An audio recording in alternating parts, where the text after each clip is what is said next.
नमस्कार, मी उज्ज्वला सर्वांचं स्वागत करते। आज आपण रवा लाडू बनवले बिना पाकाचं। अगदीच कुसकुशीत लाडू झालेत बघा। याचं टेक्स्चर बघा किती मऊ आले, कुसकुशीत झाले, अजिबात कडक झालं नाही ते लाडू।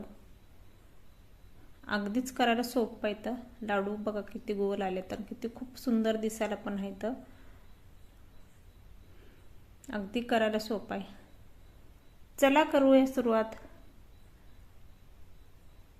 एक वाटी मी रवा घेतलाय, मोठी वाटी रवा आहे बघा, थोडा कमी, अर्धा किलो रवा आहे ही। 200 ग्रॅम साखर असेल आणि 150 ग्रॅम तूप आहे ही आपण घेतलेला आहे। बारीक रवा घेतलाय। लाडू बनवताना तुम्ही बारीकच रवा वापरा, मोठा जाडा रवा वापरू नका। कढई ठेवली, कढईमध्ये आपण तूप घालले, एक 4 चमचे आपण तूप घालणार आहे।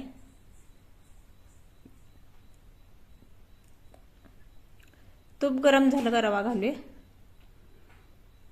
मंद आचेवर आपण रवा भाजून घेणार आहे। गॅसची आच अजिबात फास्ट करायची नाही।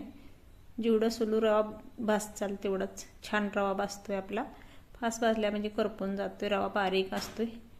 आपण वरचीर असं तूप घालायचं आणि रवा भाजून घेणार आहे।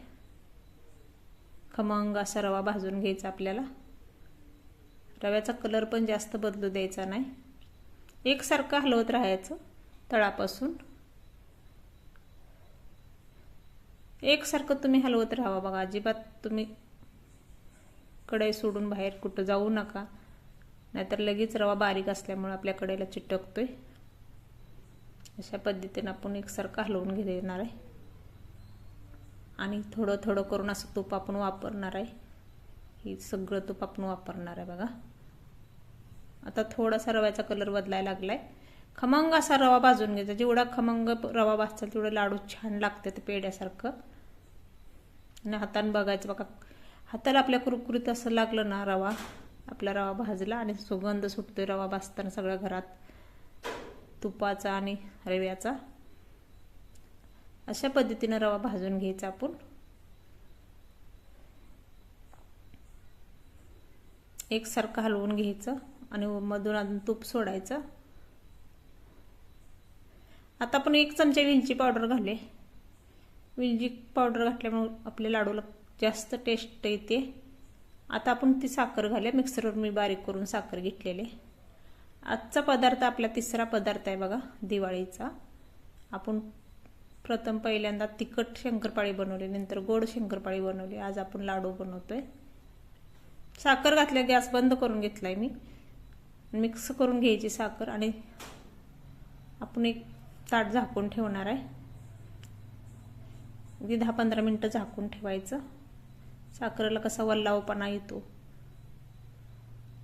गरम गरम रव्यामध्ये घातल्यावर। बघा साखर आता वल्ली झाले सगळं। आता मिक्सरच्या भांड्यात घालूया आपण।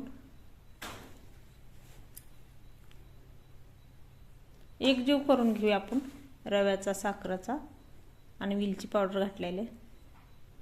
टेक्स्चर चांगले येते लाडूला आणि चव पण जास्त वाढते बघा ह्याची। थोडं थोडं करून मिश्रण आपण आता फिरवून घ्यायचं मिक्सरमधून।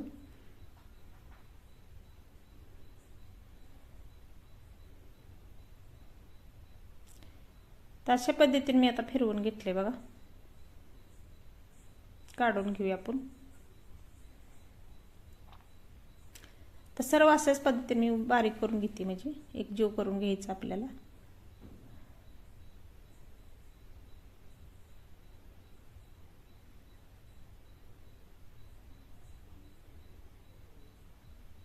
सर्व आपण बारीक म्हणजे मिक्सरमधून फिरवून घेतलेलं आहे। सर्व मिक्स करून घेऊया।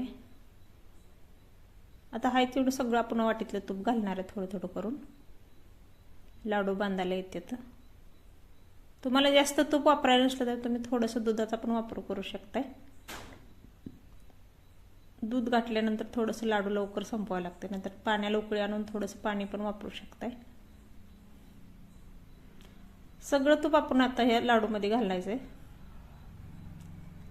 टेक्स्चर येते आपल्या लाडू वळायला तूप घातल्यामुळे। आता आपले लाडू बांधा येते का बघा। आपण लाडू तर बांधा यायला लागले, तर छोटं छोटं असं पण बांधून घेणार आहे। गोल ठेल आपले लाडू आलेत बघा अशा पद्धतीनं. वरून आपण पिस्त्याचं काप लावे. तुम्ही मनुकं पण वापरू शकताय. तर माझ्याकडे पिस्ता आहे म्हणून मी वापरते, मनुकं नाही तर. अशा पद्धतीने आपण लाडू बांधून घेतलाय बघा.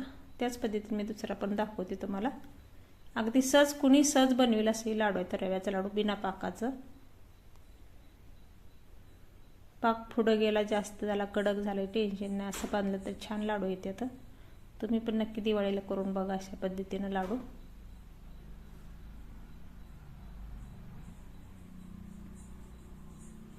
दुसरा पण मी बांधून दाखवते तुम्हाला. तर अशा पद्धतीने आपण आता सर्व लाडू बांधून घेऊया. तर मी सर्व लाडू बांधून घेतलेत बघा. 20 लाडू आपलं तयार झालं. तर 21 तर एक मुलानं खाल्ला माझ्या पहिल्यांदाच. आणि आपलं असं लाडू झाले आता बघा. किती छान झाले आता. चवीला तर अप्रतिम झाले. तर गोल ठेल झाले. तर पांढरा शुभ्र लाडू झाले. तर अजिबात रव्याचा कलर बदलू दिला नाही आपण. स्लो गॅसमध्येच आपण सगळा रवा भाजून घेतलेला आहे. तुम्ही पण अशा पद्धतीने करा एकदा. नक्कीच सर्वांना आवडेल.